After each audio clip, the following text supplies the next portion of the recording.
So last time we talked about the importance of having belief which is based on what? Proofs. Which is based on proofs and proven knowledge. And we explained some ayat. There are many ayat, but I'm just getting just very just some examples, okay? And we said the general rule that the Muslim scholars established is what? Who can remember? Who can remember the rule? Close the door. What's the rule? Any raised issue, it will either be a piece of information, means news, means a report, or it will be a claim. For example, if I tell you, last Sunday something happened in the masjid, this. What is that? Is that a claim? I'm claiming something or I'm narrating something? Put a chair, close it and put a chair. Am I narrating something or claiming something? Huh? I'm narrating, right? Well, but if I tell you, for example, if someone comes and say, there is no creator for this universe, is he narrating a piece of news? No. Or he is claiming? He's claiming. Claiming. So what is the rule that Muslim scholars put to deal with any raised issue? What is the rule? Always have proof. If reporting, prove authenticity. And if claiming, prove validity. One more time. Sit there so that I can see you. One more time. If reporting, we have to prove what? That this report is really authentic. If you want me to believe what happened, I have to trace back this piece of news to its source, right? And if I know the source is trustworthy, then I can believe, right? That, yeah, really that happened. The other type is the raised issue, is the claims. If someone is claiming something, I should not just believe it unless what? Unless I prove it to be valid, right? So as for proving reports, we said the Muslims uniquely have a great method of authenticating the historical reports or any report, right, sister? What is that method? We said the Muslim scholars, no other nation will have this in their heritage. They established a lot of sciences to help them authenticate any report, any historical report or piece of news. What is that? We said it's called the science of biographies of men, or biographies of men and women, biographies of narrators, let's say, and the science about the defects in the narrations, and the science of the ranks or the status of the narrators. So only among Muslims you will find like dictionaries that include the lives of the narrators. Any narrator, when you read a tradition in the books, in any book, so and so told me that so and so told him that so and so told him that so and so told him that the Prophet ﷺ said this. We can go and trace and study this narration. Of course, you need to study a lot of sciences so that you be able to judge, is this report authentic or no. The point is, the Muslim scholars, they established a great system. I'm not going to repeat it. I'm going to go to the next point. We said the Holy Quran, or let me go one more step back. I told you, if Sufyan told me that Saif told him, that Hussam told him that a child fell last Sunday, what do I do? What do the Muslim scholars do? What do? They study this chain of narrators. See how amazing. We're not just blind following people, just anything we find in the book, we believe it. No. So I study the chain of these narrators. Is Sufyan trustworthy? Is Saif trustworthy? Is Hussam trustworthy? So I study their status. And we said trustworthy in this field, in this science, means two things. Who can remind me? Who took notes? Raise your hand if you took notes last time. What are those two conditions for a narrator to be acceptable? Excellent. Piety and good memory. Means we have to look at two things in the narrator. That he has piety, means he fears Allah. He's not going to lie. I know him, I know his life. And how do I know? I'm telling you, but Muslim scholars recorded the lives of those narrators, and they know. And I'll tell you one example. One time, and the scholars mention this example in the books of Mustalah al-Hadith, the science of Hadith. They say one time a man heard that there's another man in another country. He's narrating a hadith and reporting it or attributing it to the Prophet Muhammad sallallahu alaihi wasallam. Look what he did. He prepared himself and he traveled to that place to meet that man to hear the hadith from him. When he arrived, ya sister, what did he see? He found that that man, his horse ran away, and he was holding his clothes like this, holding his thawb or his gown or shirt like this, and calling the horse to him to come. So as if he's showing him like he has like some food. Means he was lying to the horse. When that man saw him, he told him, I came to hear a hadith from you, but I'm not going to take it anymore because you're lying to an animal. Even to an animal. Yes. He said, I'm not going to take your hadith. To that extent, yes. So the narrator must be pious. He never lies. He never cheats. He never deceives. He's known among people that he's trustworthy. Like someone might think like this is not possible. Well, look, some of you, who do you trust in your family that they never lie to you? Do you trust your father, your mother? Just think it like this. So you know she'll not lie to you, for example. If she is really pious, she will not lie to you. So you know she will not lie. You see my point? Now, the other reason, and this is very important, is what? Is they have to have good memory. It's not enough to be pious. Maybe he's pious, but he forgets a lot and he mixes things. We don't take his narration. If he doesn't have good memory and he knows what to report and how to report and really understands, he has understanding, we don't take his narration. Is that clear? Isn't that amazing? The Muslim scholars, you can study every single person. And we said we have to make sure they're connected, like they met each other. We look at the date of birth and the date of death of every person and make sure that is really no defect, nothing hidden, nothing like... In addition to that, we said, even if I verified all these conditions, still that report, which is made of how many chains of narrators? How many chains of narrators in our case? 3. One chain. No, it's one chain that includes 3 people, right? But how many chains is it? From the source of the news to the reporter. How many? It's one chain. Look how amazing Islam is. How amazing these Muslim scholars, because it's all about logic. Logically, one of them might change the piece of news or might have forgotten, right or no? Something or some detail or might have some illusion. So there is this, if they're all trustworthy and all the conditions are met, most likely, yes, there's like, let's say they call it dhann, which is like 75% that it happened. But in matters of belief and aqeedah, I don't take only, I'm not obliged to see my word, I'm not obliged to believe in something that came to me only through one chain of narrators. I cannot build my belief only on one chain, even though they're trustworthy. You see that? Then what is the condition then so that I have to believe? If there are so many chains, if I have one chain here, and they told me a child in the first grade, he fell last Sunday. And I heard another report from this sister. And I told her, who told you? She said, so-and-so told me, so-and-so told me. And they're narrating the same news. Focus with me here. They're narrating the same piece of news. And I have a third chain. So now I have 3 different chains of people. 3 different chains of people who did not like sit and agree together. 3 different chains narrating the same piece of news. Logically. And they're all, as I said, I investigated and checked that every chain of these is authentic. Now, logically, by logic, by common sense, is it possible that all of these people are wrong? Yes or no? Why it's possible?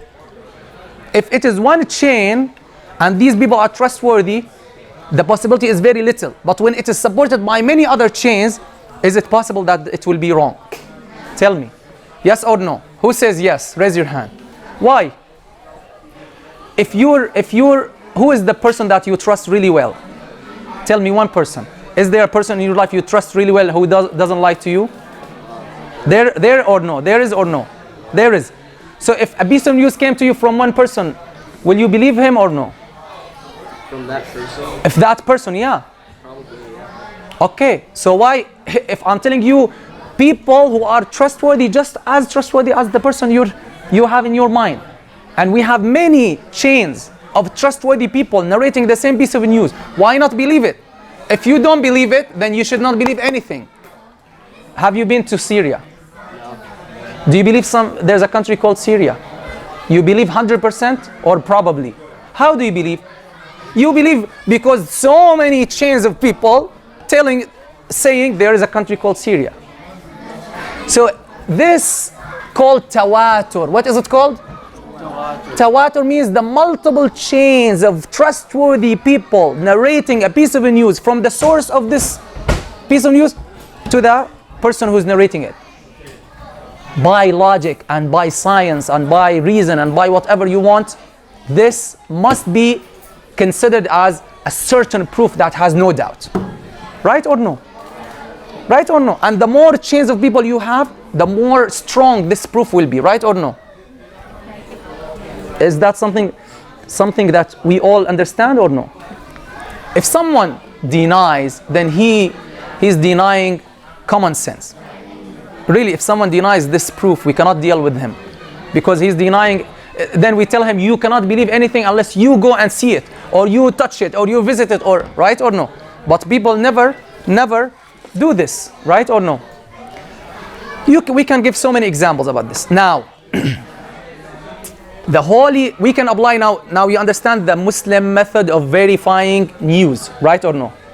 Now, inshallah, let's continue in this and apply this to our religion and to our holy book. This holy Quran that we have, the holy Quran, is like news or report or narration, right? It has been reported to us from who? From our fathers and teachers and sheikhs, right? Where they got it from? From their fathers and sheikhs and teachers. From who? From their back to who? They're telling us back to who? To Sayyiduna Muhammad sallallahu alayhi wasallam, right? Right or no? Is this a claim or a piece of news or narration that is being reported? What is it? It's a report. So now we know how to deal with the report. How do we deal? We need to see how it came to us. We need to study those chains of people. If you study those chains of people, this servant has received the Holy Quran.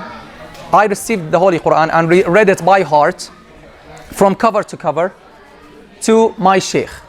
And my sheikh, when I read it to him, he gave me a certificate.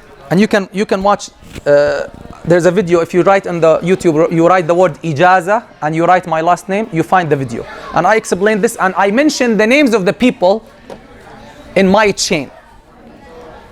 By Allah's blessings, I read the entire Quran to this sheikh and he licensed me and in the license he says, this person, Abdullah Khadra, he was born in Damascus, 1984.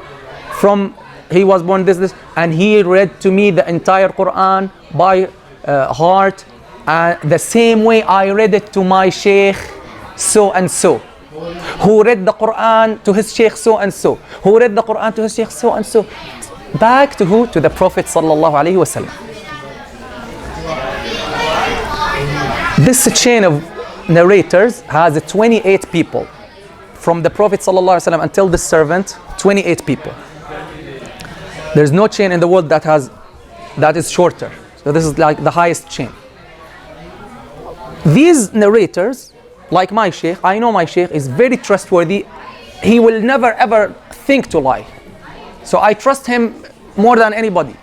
I trust him, absolutely. He's pious, he has good memory, and he's following in the Mus'haf as well. Same thing, my brother, he got certificate from another sheikh, and we read the same Quran. My friend in Britain, the same thing. He got an ijaza or a license and he read the entire Quran the same way. Our friend in China, our friend in Japan, our friend in Iraq, our friend here and there. We have in the world thousands of chains of trustworthy people narrating the exact book, letter by letter, vowel by vowel. And they come from different countries and they narrate this piece of news in the same language, which is Arabic, even though many of them are non-Arabs. And they don't know Arabic, but they know how to recite it in Arabic. Our kids, first grade and second grade, they're memorizing this book. We have fifth graders and sixth graders, they know all of it by heart, cover to cover.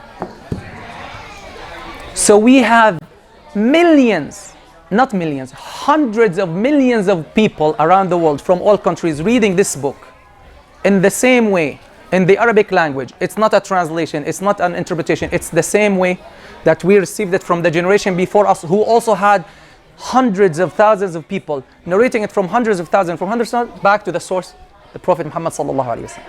How can that be wrong? How can there be a mistake? Impossible. Is that scientific way, logical reasoning, or just blind following? Huh? What do you think? If someone doesn't believe in this, then he should not believe in anything. Not believe in anything. Is it logically possible that these people met, these hundreds of thousands of people, they met and they said, okay, let's fabricate something, and let's say, okay, our teachers and our forefathers told us this, it's a, yalla.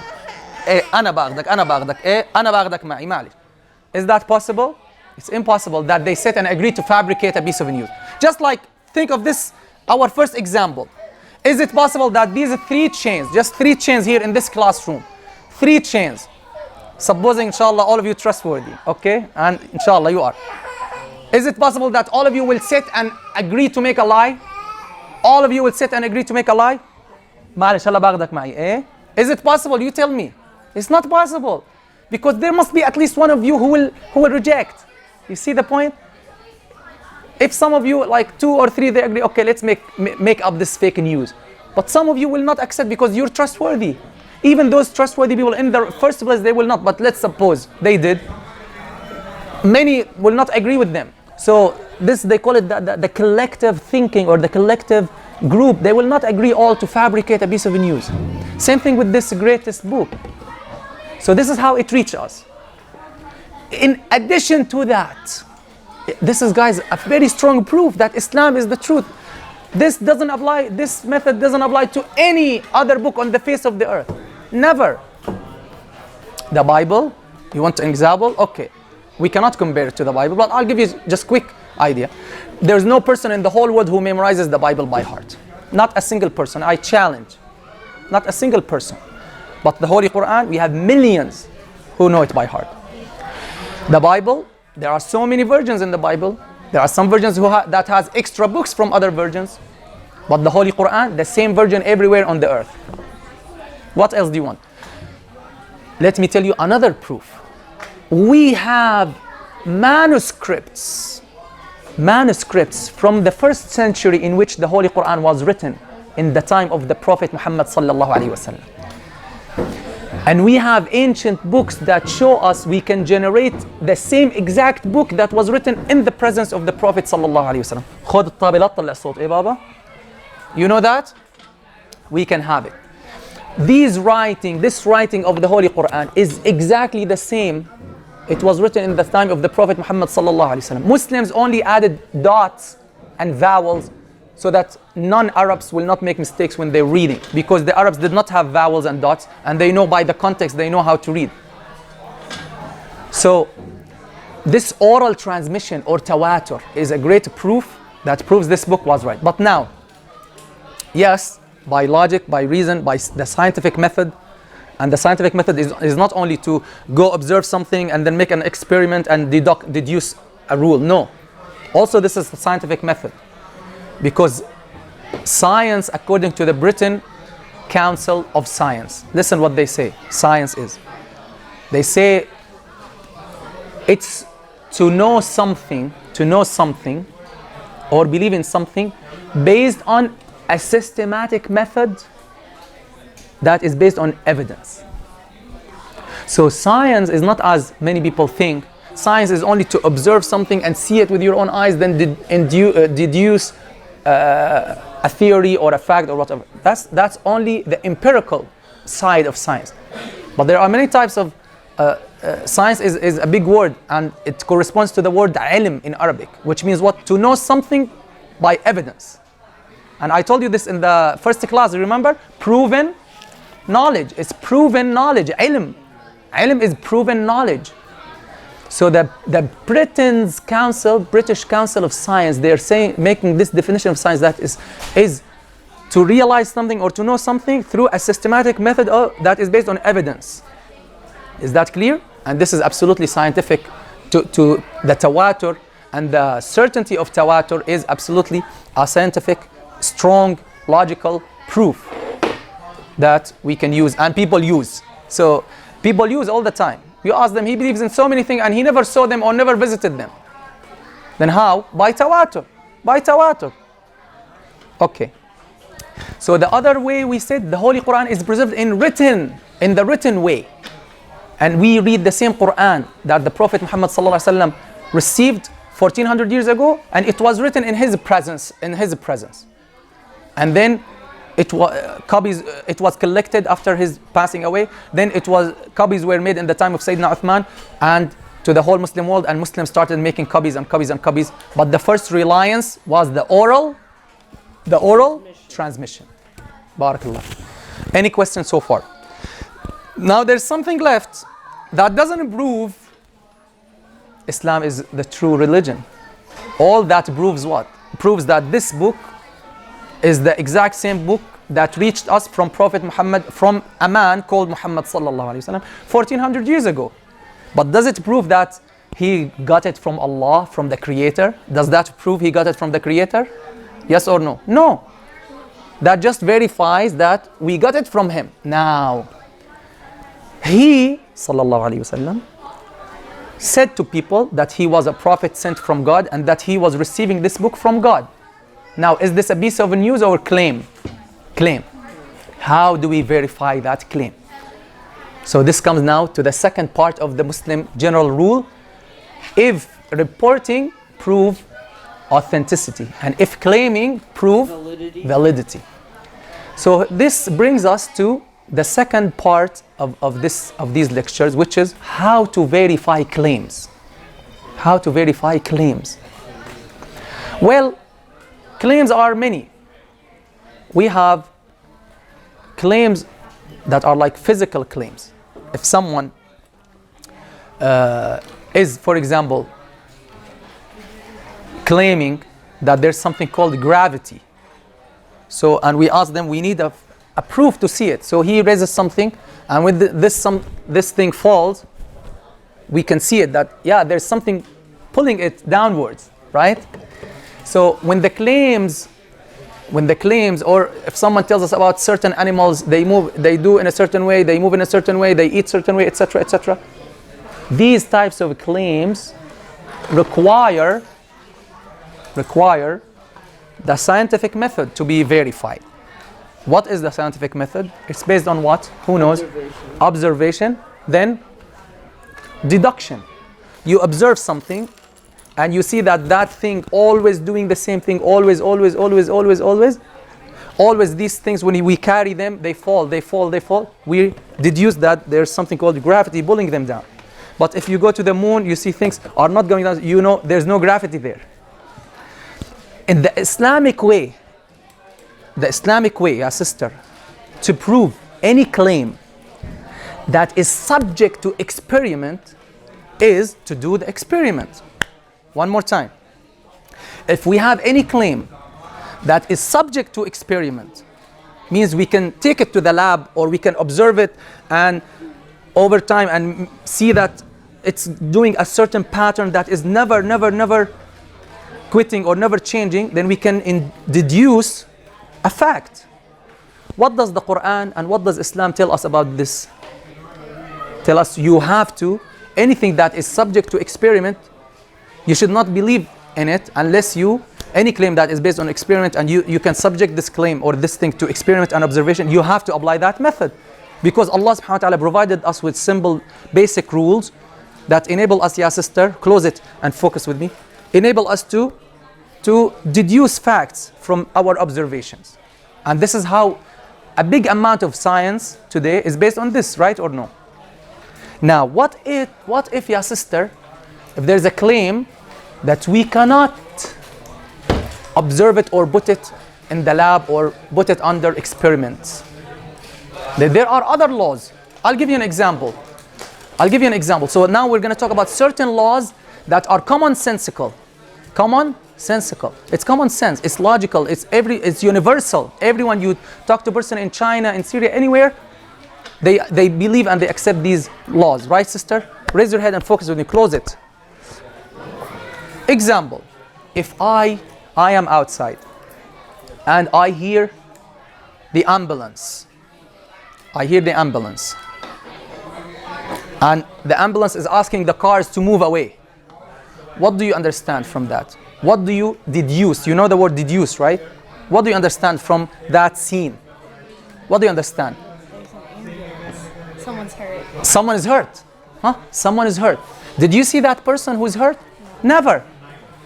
But without seeing that person or without observing and making experiment, you concluded, right? You concluded and deduced that what? There must be someone who's hurt, right or no? That is called talazum. What is it called? Talazum means connection. Whenever in my mind I hear the ambulance, means there's someone who's hurt. Is that clear? But does that talazum or connection is just connection between these two things? It's connection that always when you see the fire engine, they say fire engine? Fire Huh? The fire truck, you always know what? There's fire. But sometimes, focus with me, sometimes there's no fire. You see it and there's no fire. There's a possibility like those guys there, they're in a hurry and they just maybe turn it on so that people make room for them. That's possible or no? It's possible. And this is why that type of talazum or connection, we have to make sure it is 100% right. So that's one example that you can conclude facts and deduce facts even though you're not following the empirical scientific method, right or no? Right or no? Based on what? Based on these commonsensical laws that Allah has given us. Based on what? Based on this repetition that is always happening. And it's similar to the experiment and to the scientific method. They're similar. They're all interrelated. Okay. That is called talazum. Another example, another law. So that's first law. What is it called? Talazum. The constant connection between two things. When you see the ambulance, you know right away. You don't need somebody to tell you, and you don't need to see that person who's hurt, right, sister? Another example or another law. And these laws will help us now. We will use them to see how you prove the existence of the Creator and how you prove that Prophet Muhammad sallallahu alaihi wasallam was really a prophet. We're going to use these laws. Another law, guys, focus with me. So the first law was what did we call it? Talazum. Talazum, constant connection between two things. When you think of one of them, right away you will deduce the other. Another example, if you see someone, he's mashallah, he looks very healthy. The next day you saw him, he's very thin, he turns very thin. What do you deduce? He got sick. He got sick. You did not see the sickness. He did not tell you he's sick. It's clear. It's clear, right? Because this thinness, this direct change, sudden change of thinness, it makes you conclude he must be sick, right or no? That is common sense. That's what Islam teaches us. That you have to follow the rules and the laws that Allah has put here in your mind. You have to use it. Okay? Use it or lose it. Right? Okay. Alhamdulillah Rabbil Alameen wa afdalu salatu wa atammu taslim ala Sayyidina Muhammadin wa ala alihi wa ashabi ajma'in. So, we're still talking how to verify claims. How to verify claims that are different from reports or pieces of news, right? There are many things that we believe in. They're not similar to the scientific method or to the physical things. For example, the mathematical facts. When we say 1 plus 1 is 2, is that something subject to experiment? No. Mathematical facts is an example that not everything is about science and experiment. There are things that are self-evident. I want you to write this down and understand it. There are things that are what? Self-evident. Every human being in the world believes 1 plus 1 is 2. It doesn't need a proof. If someone asks you, prove to me that 1 plus 1 is 2, this means we need to take him to the mental disease hospital, right? Mental diseases center, medical center, right? If someone tells you, he's just like someone telling you, prove to me that it's the day now, it's not the night. If, as the Arab poet says, وَلَيْسَ يَصِحُّ فِي الْأَذْهَانِ شَيْءٌ إِذَا احْتَاجَ النَّهَارُ إِلَى دَلِيلٍ. There's nothing can be right in our minds if you want me to prove to you that now it is the day, right? You understand that? So, let's take some other laws to help us verify claims. One very important law says something, yeah, sister, this is now new for you maybe. It's common sense, but we have to know them because some people now they're ignoring these commonsensical laws. This law says things remain in their status. Things remain in their status unless there's something that changed it from its current status. And by the way, Isaac Newton, he mentioned that physical law. He said if something is moving, it has to remain moving unless an outsider force comes and stop it. And if there's something in a status of stillness, it has to remain in a status of stillness until something from the outside comes and move it. Did you get that? Did you hear that? Does that make sense? Something, a machine. Can the machine work if you don't press the button? Tell me. If you don't connect it and you don't press the button, it won't work. Right? It won't. Right or no? If you have a scale, this is called rajahan bidun murajjah. It's the impossibility of a change without a changer. Write it down. The impossibility of what? Of any change without what? A changer. Of any move without a mover. Of any effect without a cause. Right? Of any effect without a cause or an effector. That works as well. Another example. Sister, if you have a scale that has two pans, right? And we tell you we're having the scale here and one of the pans of the scale moved down. What do you conclude? Everyone, what do you conclude? It's heavier. It's heavier. But if we tell you it went down by itself, nothing moved it. We put nothing there. It by itself, it moved down. Who can believe that? Who can believe that? Can we believe that? No. Can any person with common sense believe that when you have the scale and one of the sides of the scale, one of the pans, right? It moved down. One of these pans of the balance moved down by itself without any force. Can anyone believe that? No. Huh? Why not? Because this is not self-motivated thing, right? And it moved. It was still, then it moved.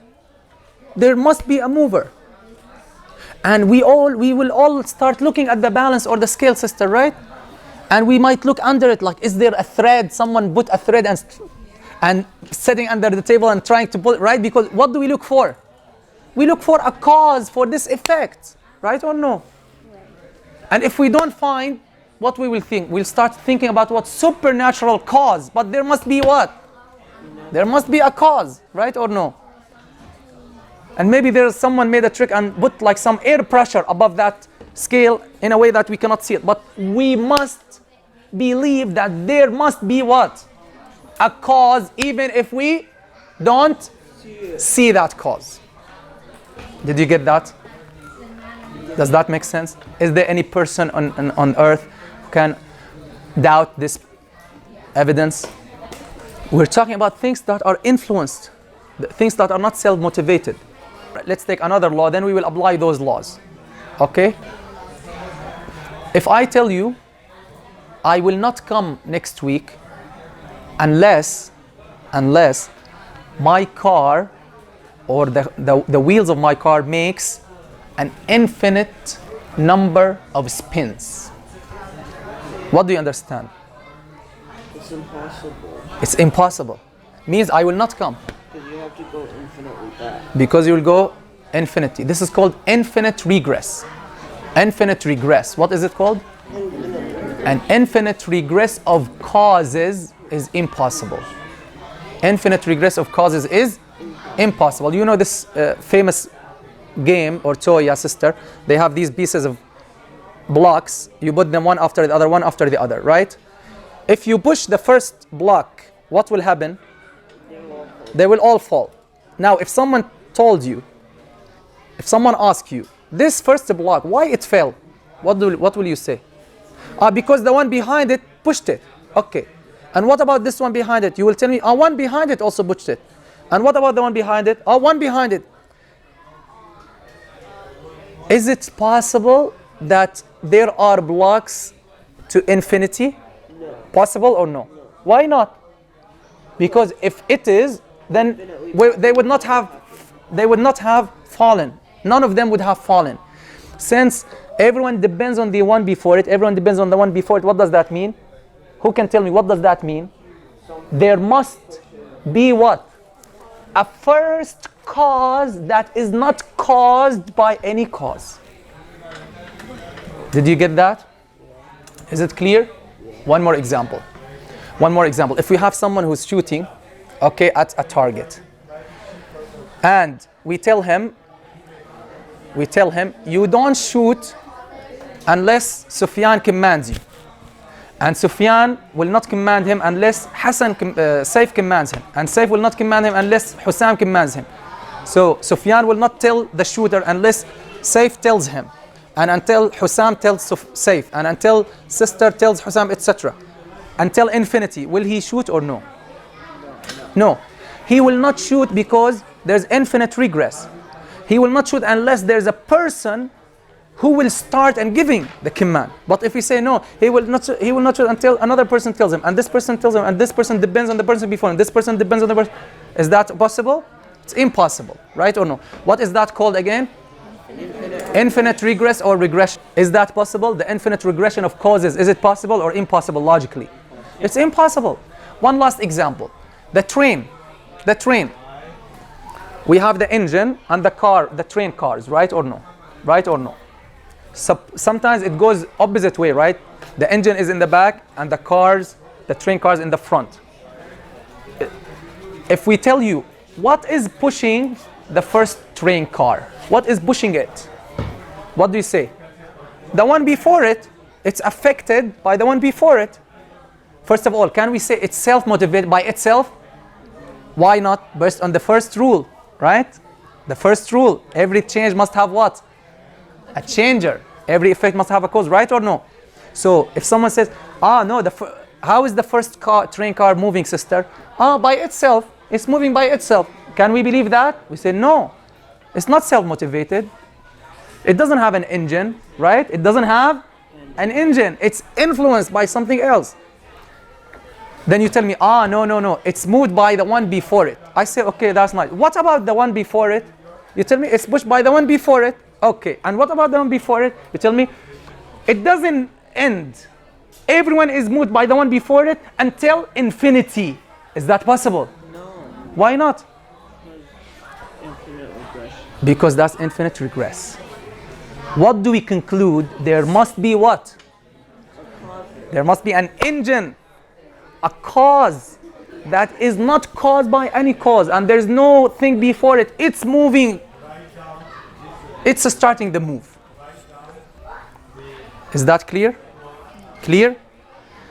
So that is the second law, which is what? Infinite regress, and it's impossible logically by common sense. One last one, it's called the circular reasoning or the dawr. And I already mentioned it.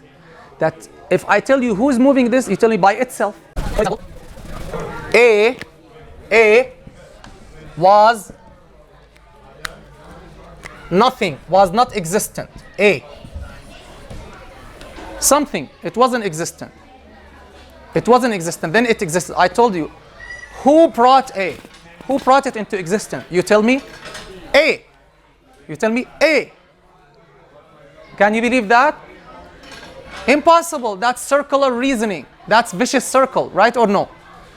Right or no? A cannot create itself if it's created. If it was nothing, then it came. That's impossible. Well, if I tell you, A was brought by B.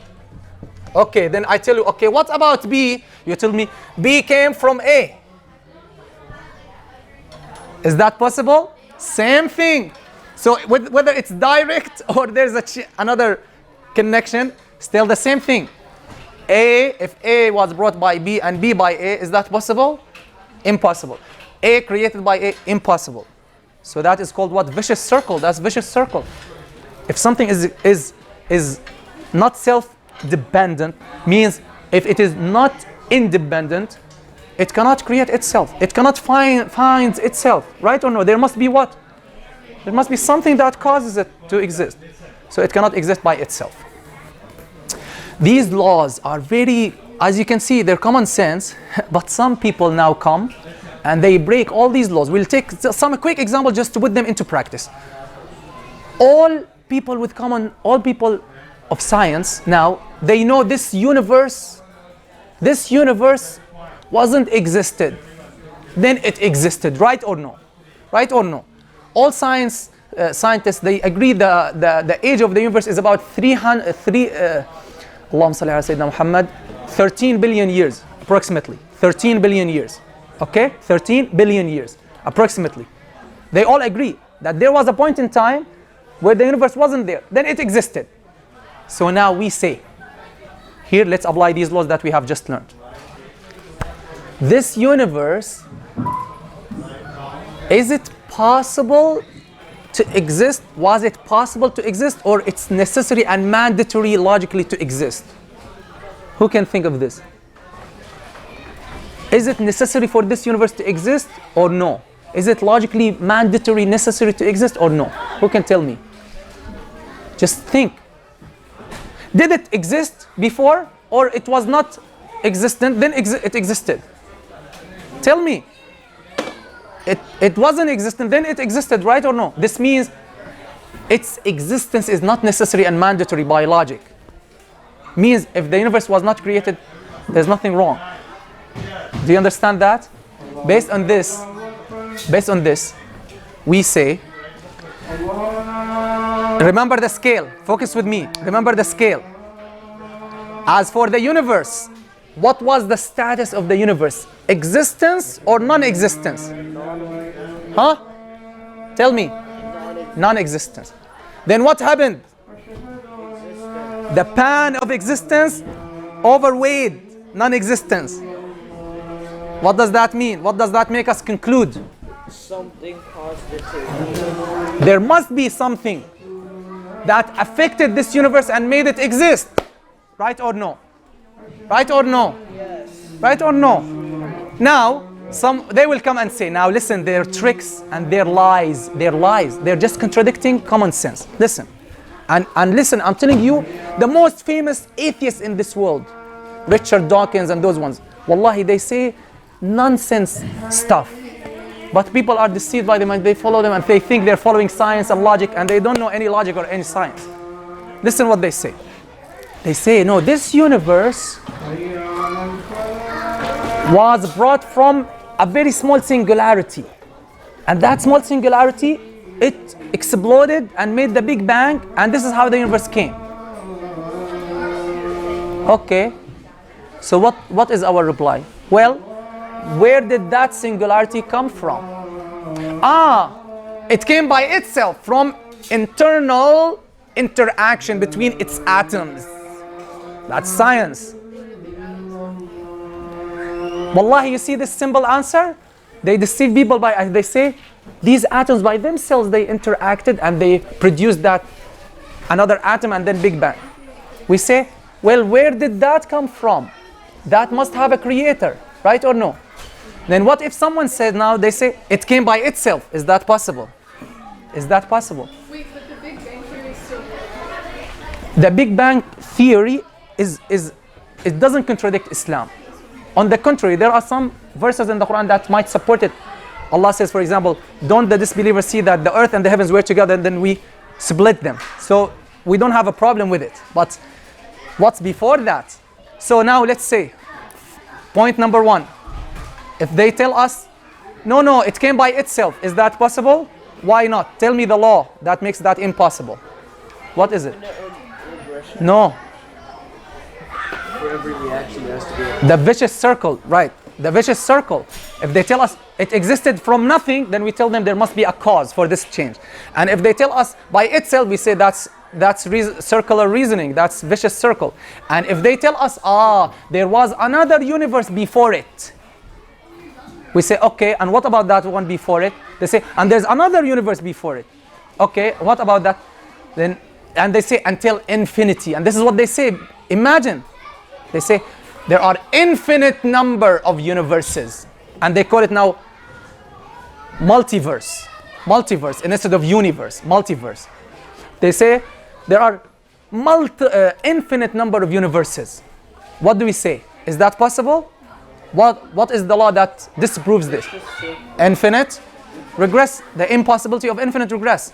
We say what? There must be someone or something that is not caused by anything before it. And it started these, if you want, universes or whatever. There must be one who is not caused by any cause. Who is that cause? Who is not caused by any cause? That's the creator that we believe in. And that makes the full sense. But all of their theories makes no sense. Makes no sense. They either tell you by itself or they tell you infinite. All that doesn't make any sense. This belief in the creator who is not caused by any cause and who is not preceded by anything and who is the source of everything, that makes the full sense and that matches logic and science and everything. Any question? صلى الله على سيدنا محمد وآله وصحبه وسلم والحمد لله رب العالمين جزاكم الله خير.